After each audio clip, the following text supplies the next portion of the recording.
and good evening. I'm Melisa Idris. Welcome to The Future is Female. This is the show where we find the extraordinary in every woman.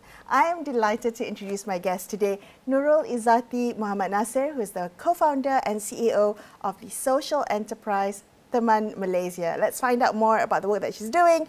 Ezzati, welcome to the show. Thank you so much for joining me. Thank you for the invite. I don't know much about TEMAN, except when I first came across TEMAN, it was highlighted by Yayasan Hasanah, which has given you some funding, which is, I think, a huge vote of confidence into your work. So tell us, or introduce TEMAN to us, and tell us a little bit about the work that you're doing with TEMAN and what it is that you're seeking to address. What gap are you seeking to address through it? All right. So actually, TEMAN Malaysia provide social companionship, care companionship for elderlies, where we match our caregivers, whom we call Temanions, to our elderlies for them to do their daily activities, going to hospital appointments, and also caring for them at home. Okay, I love the term Temanions. Yeah, it's clever. So it's a combination of companion, teman, and it's actually a play of word, something that we created ourselves. It's actually a combination of teman and companion. You're actually correct. Oh, that's great. Okay, so Temanions. So how does the model work? So the Temanions are your staff or the people that you've recruited. Okay. Explain how it works and what it is that you're trying to address. All right. So our Temanions are actually our freelancers. So when our customers go on our platform, our website or our social media, they can contact us to say that they want to book a Temanion to help them in certain activities. So when we get their request, we will advertise the job to our Temanions, our freelancers, and then we will set a suitable Temanion for them, and then they will accompany the elderly to do whatever they like to do. How did you come up with this idea? Could you maybe explain a little bit about how you came up with the idea, or the experience or moment, the pivotal moment that gave you the kind of courage and the impetus to begin this social enterprise? All right, so TEMAN actually started from an incubator program called Seed Lab, Social Enterprise Education Laboratory. It is an initiative by Petronas and also Tata Consultancy Services, so I'm very grateful to them. The objective of that incubator program is actually to produce social enterprises that solve social problems. So during my time, the first cohort, our main objective is to help solve youth unemployment. So the program started in January 2020, actually, before COVID, just before COVID. So the 3 months, timing. yes, the timing. I was so happy going into the program, and the place was nice and everything. But 3 months in, we have to go back to our homes. And then me and my friends at that time were given the care sector. So we were looking at women, children, elderly, so many parts. So when the lockdown happened, the most prominent issue that we see is the movement restriction order, where the children actually cut off from getting into their parents. They're not able to assist their parents. So at the same time, a lot of people are retrenched from work as well. So they don't have any job to live by during that time. So when we come up with the idea, why don't we just couple the two problems together, and then we just do a care companionship service for the people, the Temanions, to help the elderly with their daily activities. So give me an example, maybe paint a picture for me, a day in the life of a Temanion. What kind of activities are they doing? What kind of services? What kind of companionship or Temaning services are they doing? Okay, so when we initially started, we are only looking at hospital appointments, because that is like the most common problem that a lot of people are facing. Because one of my teammates at the time, he has to go back to Kedah just to bring his grandparents to hospital appointments, because atuk dengan nenek nak cucu yang tu je bawa. And then so if he was working here in KL, so he has to take 3 days off of his annual leaves. He has to spend 1 day to go back to Kedah, another day for the hospital appointments. You know how long hospital appointments in Malaysia can get. And then the 3rd day just to go back to KL. So that is a very common problem that a lot of people are facing because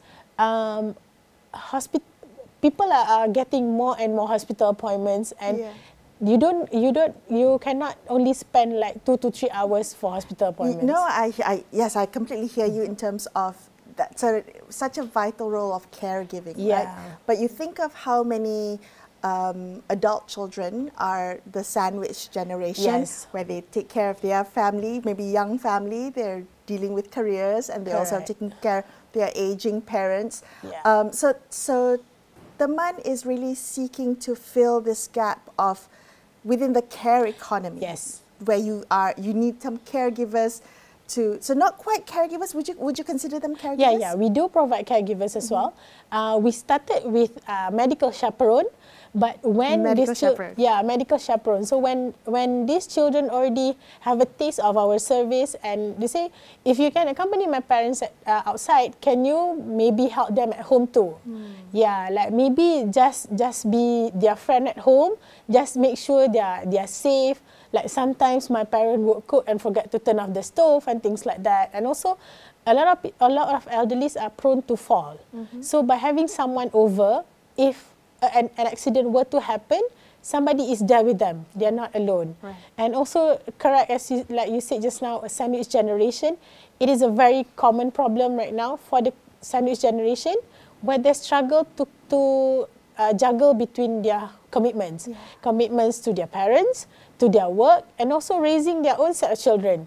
So that is the main problem that we would like to help to lift up the burden of the sandwich generation. How do you get, so I'm sure there are safeguards or guardrails put in place for your Temanions. So first of all, you want to make sure that they themselves are protected, because it's kind of, that there is an element of coming into somebody's life, somebody's home. So you want to make sure that they are protected, that your adult children clients are protected, and your elderly clients are protected.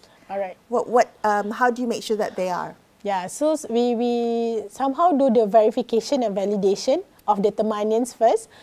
We make sure that they are not just random people going into our clients' houses, and also we see that whether they have the capabilities to be a caregivers to our clients. So we would make an extensive recruitment process.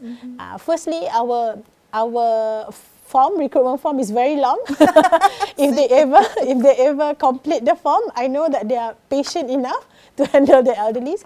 And then we also look at their experiences, whether they have taken care of their own elderlies previously, and also if they have worked in a health facility previously. And also, most importantly, we would do a psychometric test to know that they are fit for this job, and they're not like somebody that is like emotionally volatile. Wow.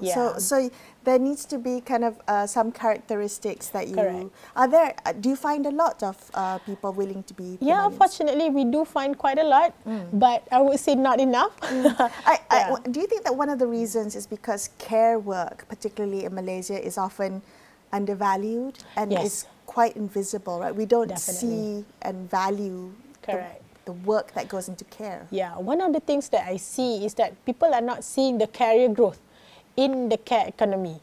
People see that if I were a caregiver, that's all I ever will be. So that is another thing that is also limiting why people are not getting into this segment. Can I ask you what you see as how to change that, right? When we think about how to elevate caregiving as essential and skilled work, how do you see that playing out? One, I do feel a lot of women are already equipped with the caregiving skills because a lot of women out there become the informal caregivers for their family members. That's right. It often the burden falls on the woman or the eldest daughter. And without anybody giving the job to them, they would volunteer themselves to do it. They would volunteer to resign, to care for their children, and then for their parents. And then when the time comes, the children are all grown up. and then the parents have passed, they are still even more equipped with these skills. So that's how Teman is able to somehow provide an opportunity for them. Why don't you use this set of skills that you already have to become a caregiver and earn an income through it? It is something that is natural to a lot of people. So why not you just try it out? And it is not just for women, actually. A lot of... Are there men also interested to become Temanions? Yes, there are a lot of males, and that is something that is also needed, because when elderly are more sedentary, semi-dependent, they are not able to lift themselves up. You need to physically help them. Yeah, so by having a male Temanion, it also helps our clients. Exactly. Are there other enterprises that you know of that provide this service? For me, you are the first that I have heard. Is this area of the care economy one that that is well populated? Is this well served? No. If I were talking about the care economy for the elderly sector, there's not many that is providing similar services. Okay. There are nursing services, there are medical services, and also a fellow partner in also the recipient of Yayasan Hasanah award is also Jo Makcik. So Jo Makcik actually provided medical chaperone, where they provided a car that is easily maneuvered wheelchair. So wheelchair accessible. So it has the motorized lift. No, they just use a ramp. A ramp. I see. So they use a special car called N-Box. It is a Japanese car. It's a very cute car where the drivers can only push the elderly using a wheelchair, so there's no transferring needed.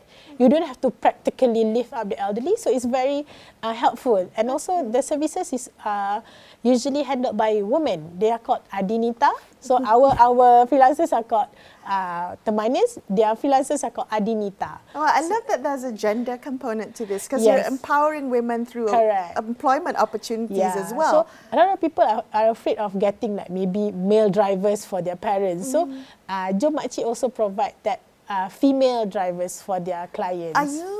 Is there enough policy support for care entrepreneurs, social enterprises like yourself? Sadly, no.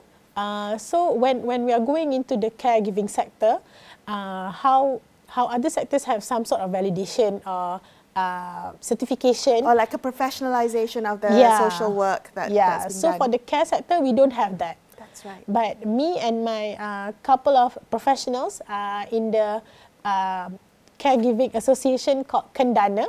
So we are trying to look into that. We are talking to a lot of people from the ministry as well to create some sort of a standardization certification for caregivers. So it will be as the same standard as how a nurse is treated or a medical doctor is certified by a board.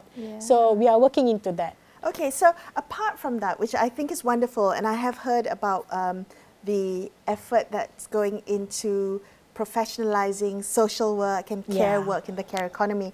But when you think about your own social enterprise, what are some of the challenges, the structural challenges that the MAN faces in scaling this model? Because right now, are you Klang Valley based only? Yeah, we're only based in Klang Valley. Is there an opportunity to scale this model nationwide? Oh my God! In terms of customer, I'm sure I have a customer all over Malaysia. I'm sure there are demand with migration and parents living away from their children. And we know from statistics that maybe 1 in 3 elderly persons live alone or live with their spouse or an elderly spouse. So there's a growing population. There's a growing population and growing need for this type of services. But what really limits us is about the certification and also the training part. Okay. So in order for us to verify that this set of people are certified to be a Temanion, we have to go out there and certify them and provide them training. And if people were to see this as a viable career opportunity, we would need to give them training. So that is some of the limitation that we have, because we are only able to monitor in terms of the safety and also the whereabout in KL only. So by having a technology that is able to support like a nationwide services, that is the help that we need through funding and also partnerships, collaborations. I don't think we're that far behind, because if I were to say to you, so if somebody were to say to me maybe 10 years ago that I would get into a stranger's car at 10 p.m. at night to go home and have them send me home, I would say, you're crazy. But with all these e-hailing rides, we now do that. We get into a stranger's car and they take us to where we need to go, which is, I think, not far from having a Temanion come to the house and take care of our parents when we are not able to. Can you maybe share with me what you may have learned from your Temanions? I'm curious to know what they're telling you about the work that they do, the access that they have with their elderly clients. What are they telling you about loneliness, about dignity, about the emotional needs of the elderly?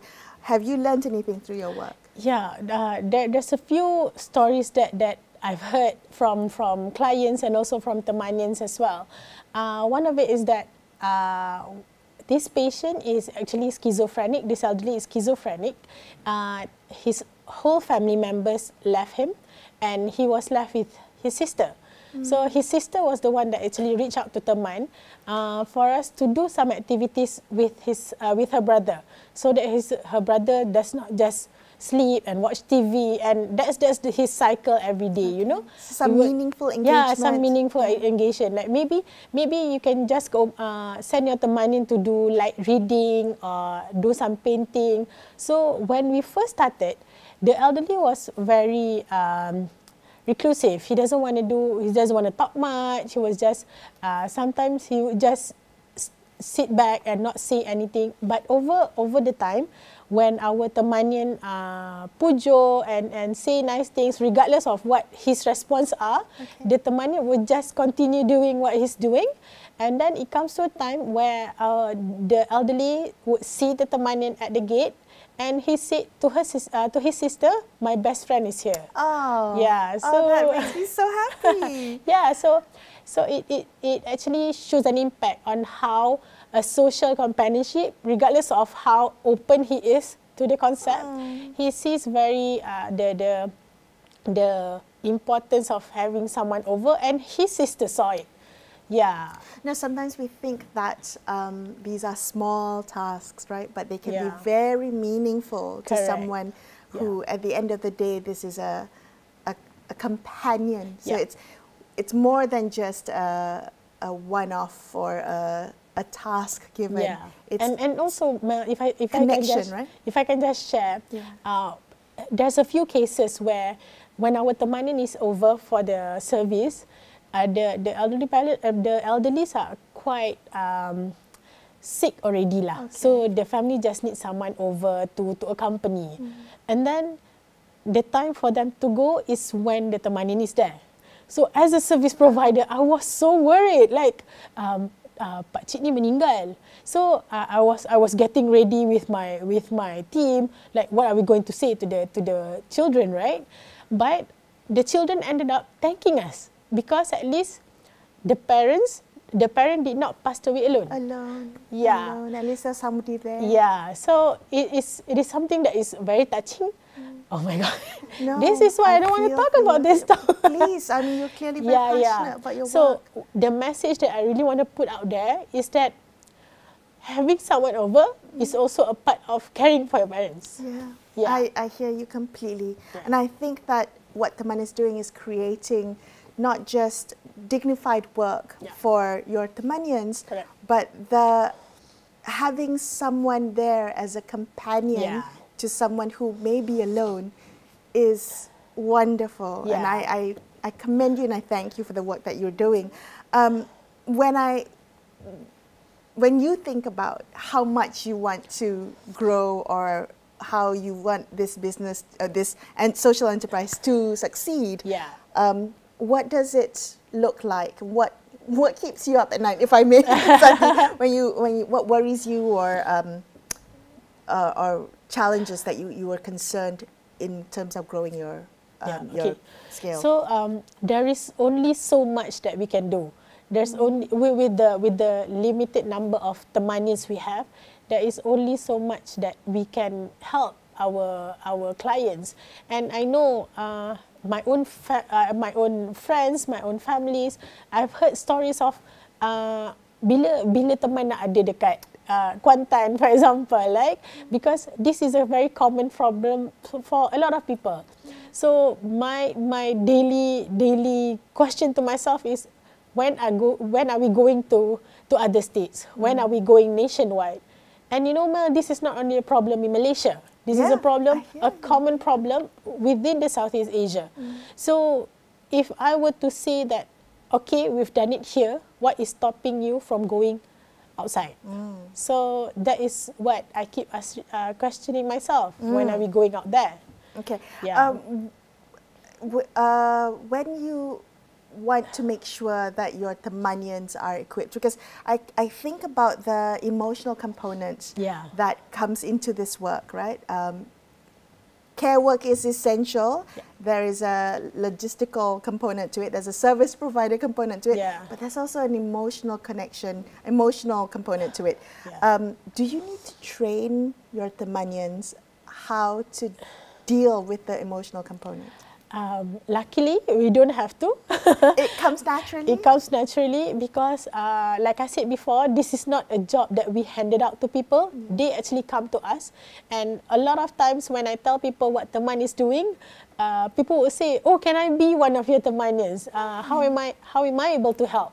So that is something that comes naturally. Maybe the part that we have to train on is the physical part, like maybe how to better maneuver a wheelchair, for example. How do you transfer patient from bed to wheelchair, things like that. That we can train. But the passionate part, the emotional part, thankfully we are able to find those people, and I would say we found each other. Oh, that's lovely. What advice would you have for other people who want to start social enterprises, particularly addressing some of the social issues that you talked about? Knowing now what you learned all those years ago, do you have anything to share with them? Okay. By getting help from Yayasan Hasanah, right? A company as small as Teman is being recognized by a body as big as Yayasan Hasanah. So what I love about social enterprises is that you don't have to be big to give an impact. So you don't have to like maybe look for something that is far for you to do, but it can just start as small as people within your community. Yeah, I remember before I started Teman, I was doing a small home bakery business with my sister. Both of us are unemployed. I remember I was still pregnant at the time. So we were baking some goods at home. I would say like, okay, together we can bake like maybe 40 boxes in a day. But if we were to have a few other housewives around us, aren't we able to get a lot more orders? Because I remember one time we got an order for a wedding dessert table. So we were practically working the whole day. So why don't we just get some housewives within our area? Then we can find the clients for them. So without me realizing, that is a social enterprise myself. Yes, so unexpectedly, right? So it doesn't have to be big as long as you are able to give an impact. And ultimately, you just have to start, because no matter how small, you don't know how much that is able to help those who are benefiting from your service. Yeah. Izzati, it's been such a joy and pleasure to talk to you today. Thank you for coming on the show and sharing your story and your work. Yeah, thank you for giving me the opportunity to share about my small company too. You're most welcome. Yeah. That's all we have for you on this episode of The Future is Female. I'm Melisa Idris, signing off for the evening. Thank you so much for watching, and good night.